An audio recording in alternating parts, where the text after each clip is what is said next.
ప్రియమైన వాళ్ళరా, ప్రభువైన యేసుక్రీస్తు నామములో ఈ యొక్క ఉదయకాల సమయంలో మీ అందరికీ నా యొక్క హృదయపూర్వక వందనాలు తెలుపుకుంటున్నాను. ఈరోజంతా కూడా మీరు చేయబోయే అన్ని విషయాల్లో దేవునికి హస్తం మీకు తోడైండి, మీకు జయాన్ని కలుగజేయను గాక. సంఖ్యాకాండము 24వ అధ్యాయము మొదటి వచనం ఇలా సెలవిస్తుంది, ఇశ్రాయేలీయులను దీవించుట యెహోవా దృష్టికి మంచిది అనేటువంటి మాటను మనం చూస్తున్నామండి. ప్రియమైన దేవుని బిడ్డ, ఈ యొక్క ఉదయకాల సమయాన దేవుడు నిన్ను నన్ను చూసి ఆయన అంటున్నాడు, నా కుమారుడా, నా కుమార్తె, నిన్ను దీవించుట, ఆశీర్వదించుట నా యొక్క దృష్టికి మంచిది. నేను నీ యొక్క దీవెనను నేను ఆశించేటువంటి దేవుడును అని దేవుడు అంటున్నాడండి. ప్రియులరా, ఈ యొక్క మాటను ఎవరు తెలుసుకున్నారంటే బిలాము అనేటువంటి ఒక వ్యక్తి ఇది తెలుసుకుంటున్నాడండి.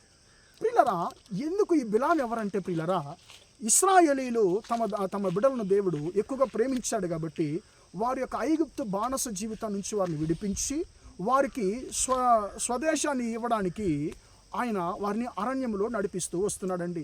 ఒక్కొక్క దేశాన్ని వారు గెలుస్తూ వారు ముందుకు సాగుతున్నప్పుడు మోయాబ్ అనేటువంటి ఒక దేశముకి వీరు సమీపించినప్పుడు ఆ మోయాబు దేశ రాజు అయినటువంటి బాలాగ్ అనేటువంటి ఒక రాజు వీరిని గురించి వినబడుతున్నాడు. వీరితో యుద్ధం చేసి మనం గెలవలేము, వీరిని వేరే ఏదన్నా ఒక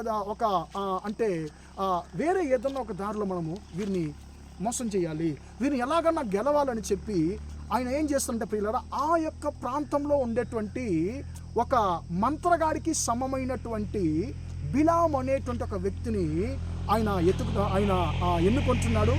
అతనికి ఒక కృపను, అన్యుడైనటువంటి ఆ యొక్క బిలాముకు దేవుడు ఒక కృపనిచ్చాడండి. ఆయన ఎవరినైతే అతడు దీవిస్తాడో వారు దీవించబడతారు, ఎవరైతే అతడు శపిస్తాడో వారు శపించబడుతున్నారు.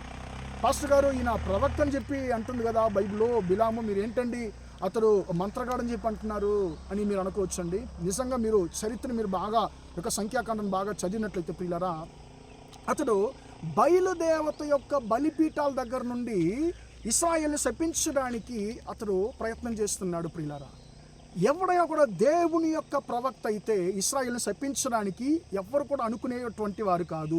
దేవుని యొక్క ప్రవక్తలు ఎవరు కూడా ఇశ్రాయేలుని దేవుని యొక్క చిత్తం లేకుండా శపించేవారు కాదండి. ఇందులో మనము అర్థం చేసుకోవచ్చండి. అప్పుడు ఇతడు ఆ దేశంలో బయలుదేవత యొక్క ప్రవక్తగా ఇతను ఉంటున్నాడండి. ఇప్పుడు ఇతనికి ఒక కృపావరం ఉంది. ఇతడు ఎవరినైతే దీవిస్తాడో వారు దీవెనకరంగా ఉంటారు, ఇతడు ఎవరినైతే శపిస్తాడో వారు శపించబడతారు. ఇప్పుడు ఇది ఆ యొక్క దేశము రాజు అయినటువంటి ఆ యొక్క రాజు విని, అయ్యా నువ్వు నా కొరకు ఆ ఇశ్రాయేల్ అనేటువంటి జన సైన్యాన్ని నువ్వు శపించాలి అని చెప్పి అతన్ని ఆహ్వానిస్తున్నాడండి. ఇప్పుడు దేవుడు ఆయనతో మాట్లాడుతున్నాడు, యెహోవా ఆయనతో మాట్లాడుతున్నాడు, నువ్వు వెళ్ళొద్దు, ఆ జనులను ఆ ప్రజలను శపించొద్దు, ఎందుకంటే వారు దీవించబడిన వారు అని చెప్పి. ప్రియులారా, ఈ స్థలం కాకుండా ఇంకొక స్థలం కాకుండా ఇంకొక స్థలం అని చెప్పి అనేక స్థలాల్లో ఈ యొక్క బిలాము అనేటువంటి ప్రవక్త వెళ్ళి ఇక్కడ నుండి దేవుని ప్రజలను శపించడానికి దేవుడు అనుమతిస్తాడేమో, ఇక్కడ నుండి ప్రజలను శపించడానికి దేవుడు అనుమతిస్తాడేమో అని చెప్పి అనేక సార్లు ప్రయత్నం చేస్తున్నాడు. ఆ మోయాబు దేశ రాజు కూడా ఎలాగన్నా వారిని శపించయ్యా అని చెప్పి ఇతను ఎక్కువగా తొందర పెడుతున్నాడు. ప్రియులారా, ఎవరు ఎంత ప్రయత్నం చేసినా కూడా ప్రియులారా, ఒక వ్యక్తిని దేవుడు దీవించాలని చెప్పి ఆయన అనుకున్నాడంటే వారిని శపించడానికి, ఆ దీవెనను మార్చడానికి ఎవరు కూడా కుదరదండి. ప్రియమైన దేవుని బిడ్డ, నీ గురించి ఏమన్నా భయపడుతున్నామో, హైగారు మా కుటుంబానికి విరోధంగా ఎవరన్నా ఏమన్నా చేశారేమో, చేతపడులు చేశారేమో, మాంత్రిక్రియలు చేశారేమో, మేము ఏది చేసినా కూడా అది మాకు సక్సెస్ కావడం లేదండి, జయం కలగడం లేదు, అది వృద్ధి చెందడం లేదు, అభివృద్ధి ఏం లేదని చెప్పి మాకు ఏమన్నా చేసి పెట్టుంటారేమో అని చెప్పి వెంటనే మనకు డౌట్ వచ్చేస్తుందండి. ఈరోజు అనేక క్రైస్తవ కుటుంబాల్లో ఈ మాటలు సరదాగా వచ్చేస్తున్నాయండి. ఏదో నాకు చిన్న సమస్య అయితే మా కుటుంబానికి విరోధంగా ఎవరన్నా చేతపడలు ఏమైనా చేసి పెట్టుంటారేమో, ఏమన్నా మాంత్రిక్రియలు ఏమైనా చేసి పెట్టుంటారేమో. ప్రియులారా, పరిశుద్ధ గ్రంథం మనకు చాలా స్పష్టంగా చెబుతుంది, యాకోబుకు విరోధమైనటువంటి మాంత్రికము లేదు, యాకోబుకు విరోధమైనటువంటి ఏ యొక్క మాంత్రికము, ఏ యొక్క ప్రియులారా ఏ యొక్క అపవిత్రాత్మ క్రియ కూడా యాకోబు కంటే దీవించబడినటువంటి ఒక వ్యక్తికి విరోధంగా క్రియ చేయలేదు. ఎందుకంటే దేవుడు నిన్ను దీవించడానికి ఆయన చిత్తమై ఉన్నాడు కాబట్టి ఆ దీవెనను ఎవరు కూడా ఆపలేరు. కాబట్టి ధైర్యంగా ఉందామండి. సాతానుడే వచ్చినా కూడా నీ దీవెనను అతడు మార్చివేయలేడు. ఎందుకంటే దేవుడు నిన్ను దీవించడానికి ఆయన చిత్తంగా ఉన్నాడు కాబట్టి మనం ధైర్యంగా ఉందామండి. నన్ను దీవించడమే యెహోవా దృష్టికి ఇష్టము మంచిదని చెప్పి మనం గ్రహిద్దామండి. నన్ను దీవించడమే ఆయన ఇష్టపడుతున్నాడు అనేటువంటి దాన్ని మనం గ్రహిద్దాము. మనం ముందుకు సాగదాము. మనం దీవెనకరంగా ఉంటాం. ప్రార్థన చేద్దామా?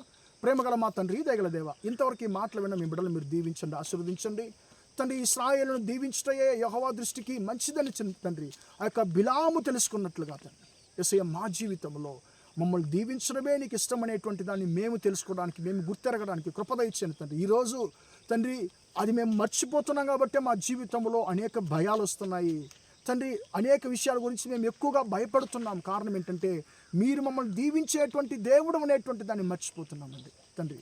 యేసయ్య మేము అది మర్చిపోకుండా తండ్రి మాకు జ్ఞాపకం చేసిన నీ కృపను బట్టి స్తోత్రం తండ్రి. స్తోత్రం తండ్రి. మేము దీవించబడిన వారు అనేటువంటి దాన్ని గ్రహించి మేము ముందుకు సాగడానికి కృప దయచేయమని ప్రార్థిస్తున్నాను తండ్రి. ఈ రోజంతా కూడా తండ్రి మీ బిడ్డలు చేసేటువంటి అన్ని విషయాల్లో మీ హస్తం తోడగిండి వారిని నడిపించమని, జయాన్ని కలుగజేయమని యేసు నామములో ప్రార్థించి అడిగి వేడుకొంటున్నాను తండ్రి. ఆమేన్, ఆమేన్. ప్రియులారా, దేవుడు మిమ్మల్ని దీవించి ఆశీర్వదించును గాక. Praise the lord, praise the lord.